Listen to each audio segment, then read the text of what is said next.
यहाँ से नहीं जाए, आधा घंटा खड़ा रहे तो देर यहाँ पे आपका नीचे जो काम चल रहा है ना।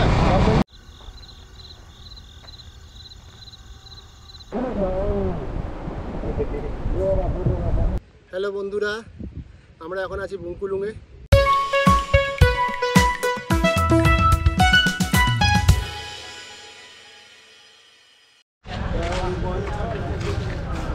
কালকে রাতে কলকাতা থেকে বাসে চেপে আজকে সকালে নামলাম শিলিগুড়িতে তেনজিং নর্গে বাস স্ট্যান্ডে, যেটা কিনা আছে ঠিক ওই দিকে ওপারটায়।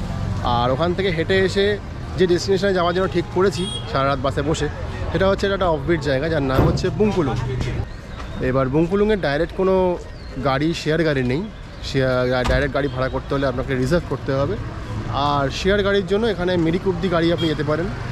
এখান থেকে শিলিগুড়ি থেকে এটা ডিস্টেন্স হচ্ছে 48 কিলোমিটার, আর মিরিক থেকে 15 কিলোমিটার মতো। তো মিরিক অব্দি যে গাড়িটা যায় সেখানে একটা পার্টিকুলার পয়েন্টে নেমে আপনি চেঞ্জ করতে পারি আমরা।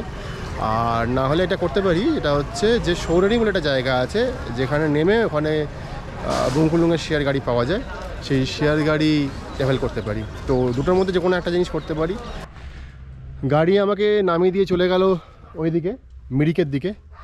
আর এখন যে জায়গাটা আমায় নামিয়েছে এটা নামিয়ে গেছে মঞ্জু পার্কের সামনে। কারণ এই মঞ্জু পার্ক থেকে যে রাস্তাটা ডান দিকে যাচ্ছে ওই দিকে, সেইটা হচ্ছে টুয়ার্ডস বুংকুলুং।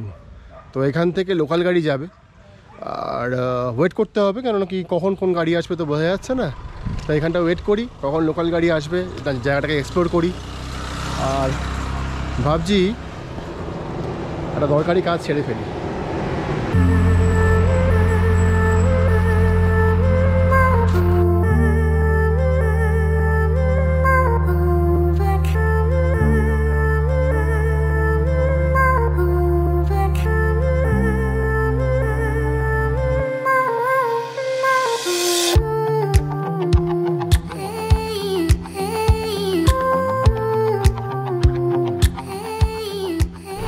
দাঁড়াগাঁওটা হচ্ছে উঁচু যাচ্ছে, দাঁড়াগাঁয়ের পর থেকে নিচে পুরা। Thank you. আমাকে এখন নামিয়ে দিয়ে চলে গেল এই শুনশান ভিরান জায়গায়। আশেপাশে শুধু ঘন জঙ্গল, কিচ্ছু নেই এখানে আশেপাশে।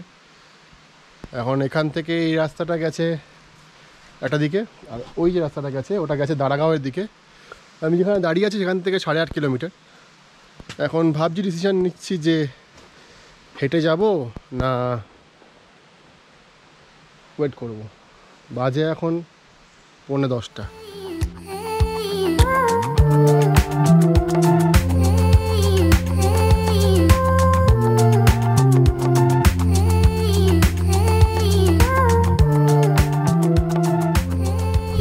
বাইকে লিফট নিয়ে চলে এসেছি মঞ্জু।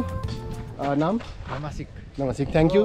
ও আমাকে লিফট দিয়ে দিয়েছে এত অবধি। এবার আমি এখান থেকে আমি নিজের রাস্তায়, ও চলে যাবে। এটা হচ্ছে মঞ্জু গ্রাম। Thank you so much, thank you so much.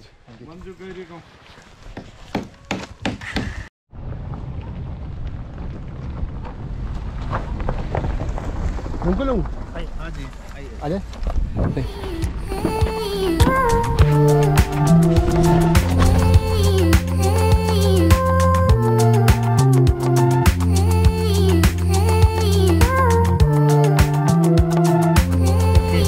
Thank you so much. Thank you so much.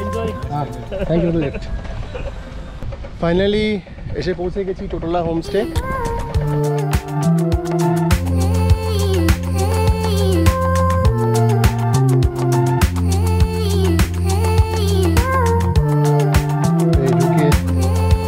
Table আছে এখানে, দুটো ডাবল বেড। এটাও আশা করি ডাবল বেডই হবে। বলে দিল ওয়াইফাই আছে, ছোট একটা কাবার্ড জিনিস রাখার জন্য। বাথরুমটা দেখে নিই।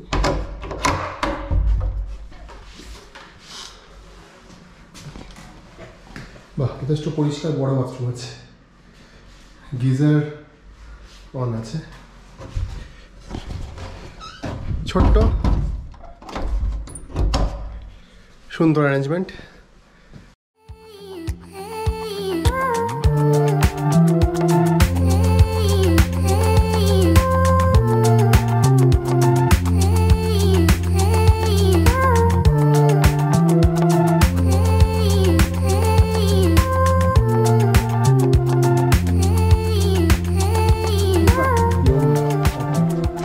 कोई है कि खाली है? अभी गेस्ट है। আচ্ছা আচ্ছা, ইউমা হোমস্টে ওনার সঙ্গে কথা বলছিলাম, তো ওনার সঙ্গে জানতে পারলাম এই হোমস্টে এখন একটাই ঘর আছে, আগে আগে আরও ঘর হবে, ডেভেলপ হচ্ছে। এর কন্ট্যাক্ট নাম্বার আমি নিচে ডিসক্রিপশন বক্সে দিয়ে দেবো।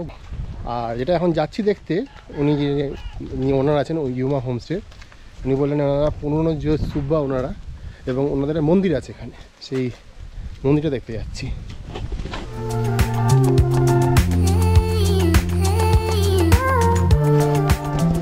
এটা এখানকার একমাত্র ফুটবল গ্রাউন্ড, ওটা প্রাইমারি স্কুল, ওদিকে হাই স্কুল, আর আমরা যাচ্ছি মন্দির দেখতে।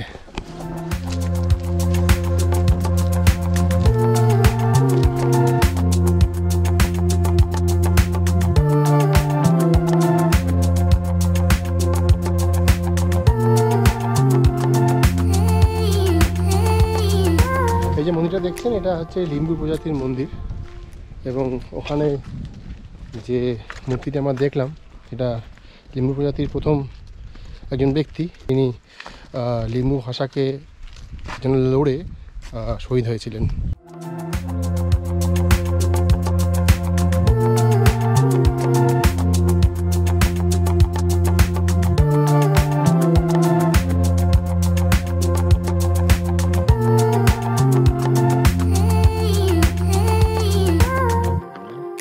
তো এটা ছিল বুংকুলুং রিট্রিট বা ইকো রিট্রিট হাটস। এরও কন্ট্যাক্ট ডিটেলস আমি নিচে ডেসক্রিপশন বক্সে দিয়ে দিয়েছি। হ্যাঁ, তো যেটা গরমকালে এখানে কিন্তু ভালো গরম পড়ে, তো সেই জন্য পিক সিজনে এনারা বলছেন যে অক্টোবর, নভেম্বর, ডিসেম্বর। এবার গরমকালে যারা প্রিপেয়ার হয়ে আসতে পারবেন, যে হ্যাঁ গরম এনজয় করবেন পাহাড়ে, তাদের জন্য এখানে ঠিক আছে। দুপুর বাজে 1:15, ব্যাপক খিদে পেয়ে গেছে, এবার কিন্তু খেতে হবে। খাওয়া যাক, চলুন। তো দেখে নেওয়া যাক খাবার অ্যারেঞ্জমেন্টে কী কী আছে।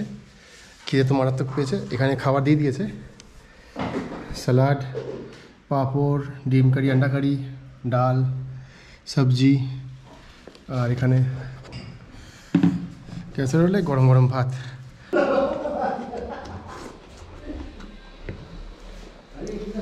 বিশ্বাস করুন, গরম গরম ভাত সঙ্গে স্যালাড, লিটারালি বলছি আর কিচ্ছু চাই না। অনেস্টলি দারুণ, অসাধারণ test.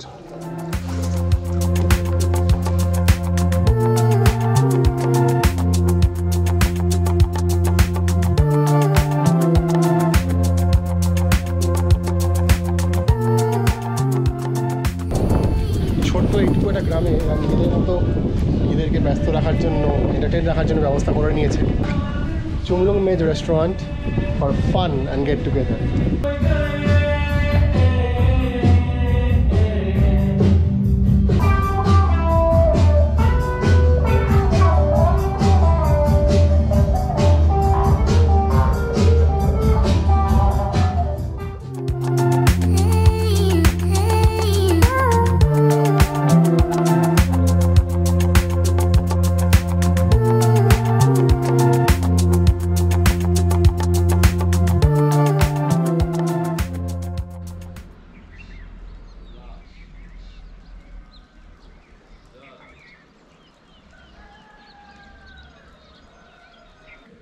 Good morning, rise and shine. আজকে সেকেন্ড ডে, সকালে আর ঘুম থেকে উঠে পেয়ে গেছি গরম গরম চা।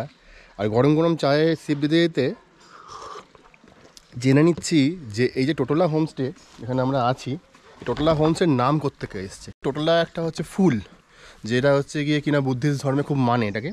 তো মা দিদি বলেছিল আমাকে সকালে দেখাবে, তো এটা হচ্ছে ফুলটা। মা দিদি ये सब फूल है, देखिए हजारों फूल यहाँ भीतर में। ये वाला ये बुद्धिस्ट लोग बहुत मानते हैं, ये बहुत पवित्र फूल है, ये बहुत मानते हैं। ये ध्यान में, पूजा में ऐसा चलाते हैं। अच्छा, देखिए कितना दिन तक रहेगा ये भी। এই যে পেছনে আয়রন ব্রিজ আছে, এটাকে বলা হয় বুংকুলুং আয়রন ব্রিজ। এটাকে অনেকে গ্যামন ভেবে ভুল করেন, গ্যামন কিন্তু আরও নিচে।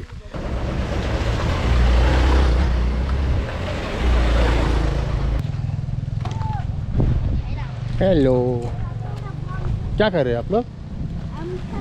खेल रहे हैं।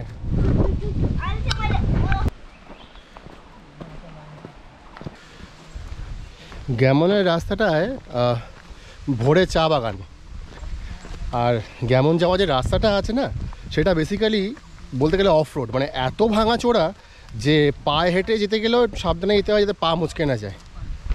প্রচণ্ড নিরিবিলি, আলো ছাড় খেলা চলছে এখানে। ওয়েদার ঠিকঠাক, গরম আছে যেন একটা শার্টই হয়ে যাচ্ছে। দাঁড়িয়ে আছি গ্যামন ব্রিজের ওপরে।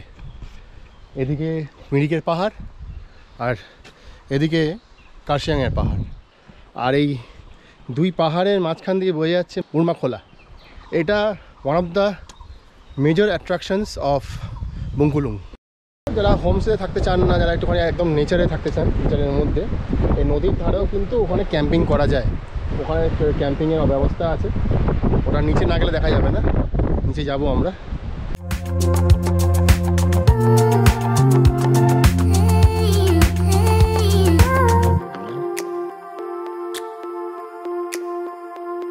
এই নদীর পাশে যাব, কোন দিকে যাব? এদিকে যাব না এদিকে যাব? বল। এদিকে যাব? আচ্ছা ঠিক আছে, তাহলে এদিকে যাচ্ছি। Thank you.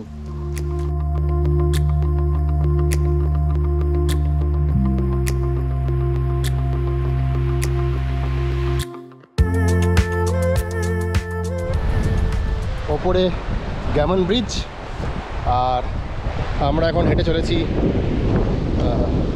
মুরমা নদীর পাশ দিয়ে।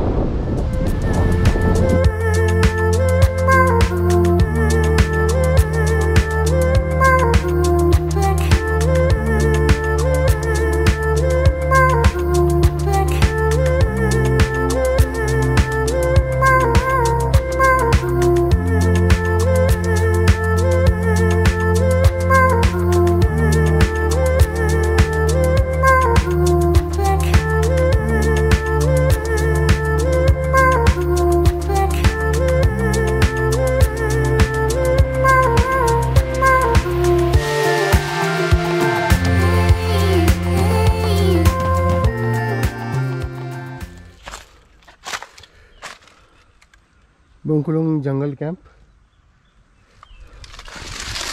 এখন বন্ধ আছে। বাইরে থেকে দেখিয়ে দিই নদীর পাশে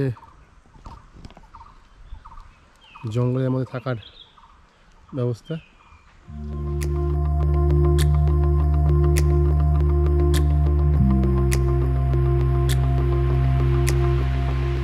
বুংকুলুং থেকে দুধিয়া মিরিক হাইওয়ে ধরে প্রায় 1.5 কিলোমিটার মতো এগিয়ে এলে টুয়ার্ডস দুধিয়া একটা জায়গা আসবে যেখানে এই একটা সুন্দর জিনিস দেখা যাবে। সেটা হচ্ছে এই রমিবা ওয়াটারফল।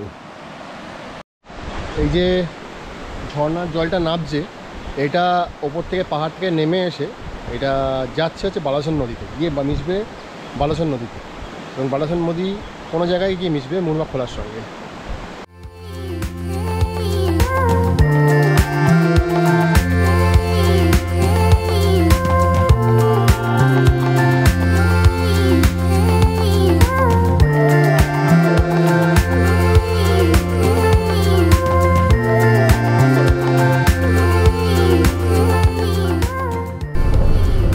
বুংকুলুংয়ের সফর এখানেই শেষ। ছোট্ট একটা গ্রামে 2 দিন কাটিয়ে যাওয়াটা একটা দারুণ এক্সপিরিয়েন্স ছিল। তো এই এক্সপিরিয়েন্স আপনাদের সঙ্গে শেয়ার করে নেওয়াটা যদি আপনাদের ভালো লেগে